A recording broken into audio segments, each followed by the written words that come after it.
في magaalada Caargaabe ee xarunta gobolka Sanaag uu ka taagnaa rabshado iyo sidoo kale isku dhacyo dadka deegaanka dadkan oo ka soo kala jeeda Soomaaliland iyo sidoo kale maamulka ku meel gaarka SSC Khaatumo ayaa maamulka Soomaaliland wuxuu magaaladaasi ku soo rogay bandow gudoomiyaha gobolka Sanaag Axmed Cabdi Muuse oo warbaahinta la hadlay ayaa sheegay in magaalada guud ahaanba ay bandow tahay cid kasta oo jibisa amarka booliiska maamulka Soomaaliland ay booliisku amar buuxda ku qabaan in ay xabsiga u taxaabaan waa kan gudoomiyaha gobolka Sanaag oo arrimahaasi ka hadlaya xaaladda nabadgelyada ee Caargaabe waa degan tahay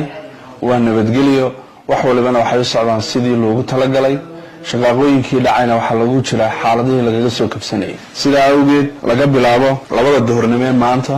oo taariikhdu tahay 3 bishii 11 2024 waxa la joojiyay dhammaan wax allaala wixii socod gaadiidka waxa la joojiyay sidoo kale dhammaan inay gaadiidku kantaroolada ka baxaan amar buuxa waxay u haystaan ciidanka kala duwan ee qaranku ay talaabo sharciga waafaqsan ka qaadaan cid walba amar diido ku sameeysa sidoo kale waxaan ciidanka faraynaa mar labaad in cid walba lagu arko inay khalkhal ku tahay amaanka ama sidoo kale la arko inay hubsidato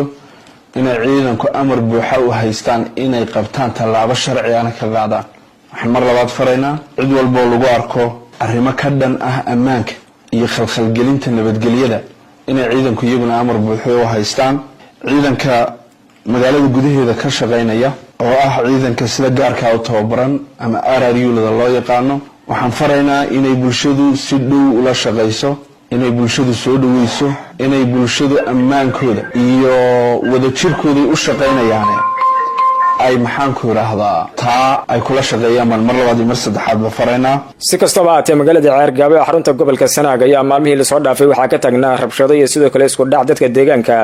iyadoo la arkayay booliiska Soomaaliland oo rasaas ku furaya dad ka banaan baxaya dilal maalmihii la soo dhaafay laga geystay gudaha magaalada Caargaabe ee xarunta gobolka Sanaag